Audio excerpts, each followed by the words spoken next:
Central রোডে ideal কলেজের সামনে সিএনজি চালক কর্তৃক হয়েছে আর কি।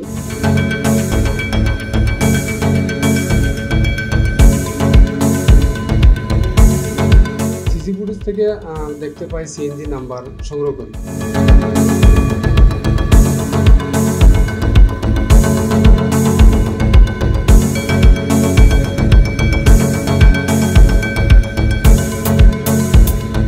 ইমনদের বাড়ির নিচে একটা সিএনজি গ্যারেজ আছে, সেলিম উস্তাদের গ্যারেজ।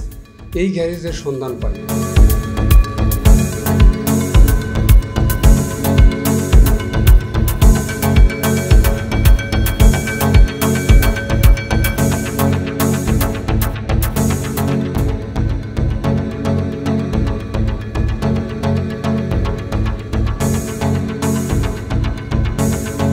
বাদীর তথ্যের ভিত্তিতে তাকে দেখেছে, সে আর কোনো মন্তব্য করেনি।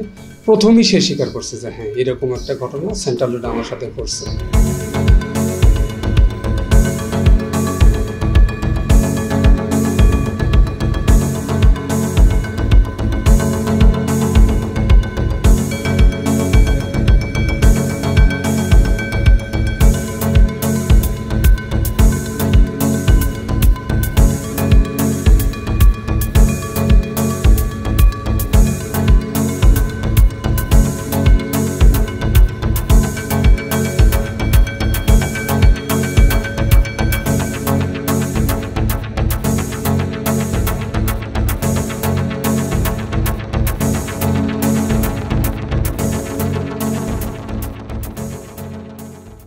সেন্ট্রাল রোডে আইডিয়াল কলেজের সামনে দুষ্কৃতিকারী সিএনজি চালক কর্তৃক হয়েছে আর কি।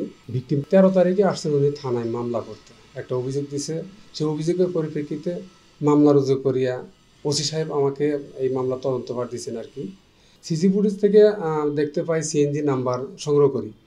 সিএনজি নাম্বার সংগ্রহ করার পরে ওই সিএনজি নাম্বারটা কোথায় থাকে এটা দেখার জন্য আমি সিএনজি ড্রাইভার সেজে অন্য একটা সিএনজি নিয়ে ঢাকা শহরের বিভিন্ন জায়গায় বিভিন্ন গ্যারেজে আমি তল্লাশি করি।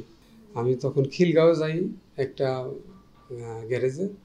ওই গ্যারেজে যাওয়ার পরে ওই সিএনজিটাও দেখলাম একই নাম্বার, কিন্তু সেই নাম্বারটা অনেক আগে 2018 সালে ক্রাশ করছে আর কি। বিআরটিএ কর্তৃক নষ্ট করে ফেলাইছে সেটা।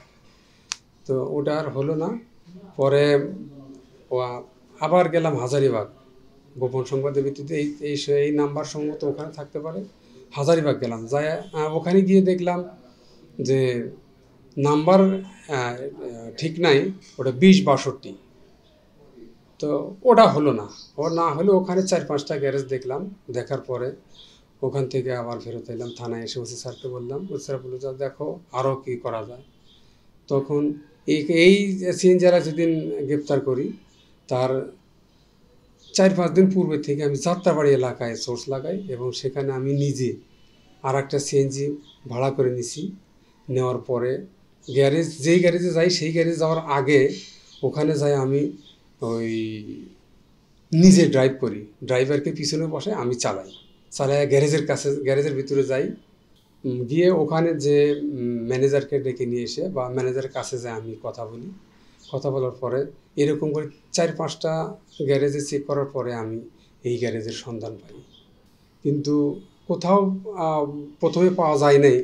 শেষে যাত্রাবাড়ি থানার দিন দক্ষিণ যাত্রাবাড়ি দোলাইপাড়ে ইমনদের বাড়ির নিচে একটা সিএনজি গ্যারেজ আছে, সেলিম উস্তাদের গ্যারেজ। এই গ্যারেজের সন্ধান পাই। পায়া সেই গ্যারেজে যাই। যাওয়ার পরে ওখানে আমি প্রথমে সিএনজিটা 3 দিন ঘুরছি ওই গ্যারেজে, সিএনজিটাকে পাইনি। না পেয়ে আমি পুনরায় আবার গেছি। যেদিন আসামিকে গ্রেপ্তার করি সেদিন আমি ওখানে সোর্সের মাধ্যমে সংবাদ নিছি যে ওই গ্যারেজে ওই ড্রাইভার সিএনজিটা রাখছে কিনা। না, তো সোর্স আমাকে ওই দিন বললো যে স্যার ও তো সিএনজি আজ দুপুরে রাখছে, আপনি আসেন। আমি বললাম যে এখন তো আসলে ওকে পাওয়া যাবে না, রাতের বেলায় আসতে হবে। তখন রাতে গেলাম। রাতে ওখানে গিয়ে প্রথমে আমি আমাদের পুলিশের গাড়ি, আমাদের থানার গাড়ি এবং যাত্রাবাড়ি থানার সহায়তা নেই। সেই গাড়ি অনেক দূরে রাখি, ফাঁকে রেখে আমি নিজে সিভিলে ওখানে যাই। একা একা যেয়ে ওই সিএনজির গ্যারেজের ভিতরে ঢুকি, কৌশলে ঢুকে ম্যানেজারকে জিগাই যে এই গাড়ি যে গাড়িটা দিয়ে দুষ্কৃতিকারী অপকর্ম করছে সেই গাড়িটা ওখানে আছে কি না। আমি সিএনজির নাম্বার ধরে বললাম, তখন ম্যানেজার সাহেব বললো যে হ্যাঁ গাড়ি এখানে আছে। আপনি কে? আমি প্রথমে আমার পরিচয় দেইনি, আমি একজন সিএনজি চালকের পরিচয় দিয়েছি। তখন উনি আমাকে খোলামেলা সিএনজিটা দেখাইলো। দেখার পরে আমি একটু বাইরে আসলাম, বাইরে আসা আমার ফোর্সের সংবাদ দিলাম, যাত্রাবাড়ি থানার পুলিশ অফিসারকে সংবাদ দিলাম। তখন ওরা সবাই সামনে আসলো। আসার পরে আমি গ্যারেজে আমার সদস্যদের নিয়ে ঢুকি, ম্যানেজারকে দিয়ে আমি ড্রাইভারকে ফোন দিই। ফোন দেওয়ার পরে ওই রকম করেই আর কি, যে তার সিএনজি নষ্ট হয়েছে এই মর্মে ড্রাইভারকে ফোন দিলে ড্রাইভার কোনো কিছু বুঝে ওঠার আগে সে তাড়াহুড়া করে গ্যারেজে চলে আসে। গ্যারেজে চলে আসলে তাকে আমরা গ্রেপ্তার করি। সুজন তালুকদার, সে পালানোর চেষ্টা করেনি। আমি তাকে আমার মোবাইলে ভিডিও ফুটেজ দেখাইছি এবং তথ্য প্রমাণ কিছুটা আমার কাছে ছিল।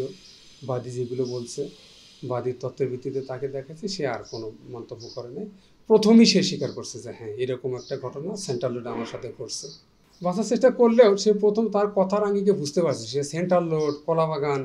আমি যাওয়ার সাথে সাথেই আমাকে বলে ফেলাইলো, বুঝতে পারা পরিচয় দেওয়ার সাথে সাথে বললো যে কলাবাগান থেকে আসছেন নাকি, এরকম করে কথা বললো আর কি। ও নিজের থেকেই মানে আমি কথা বলার পরে সে স্বীকার করে আলাইছে। যাত্রাবাড়ি থানার ওই টহল পার্টির সহায়তায় আমরা তাকে থানায় নিয়ে আসতে সক্ষম হয়েছি আর কি। সংবাদ, ফিচার ও অনুষ্ঠানের জন্য ভিজিট করুন সংবাদ প্রকাশের ওয়েবসাইট এবং যুক্ত থাকুন ফেসবুক পেজ ও ইউটিউব চ্যানেলের সঙ্গে।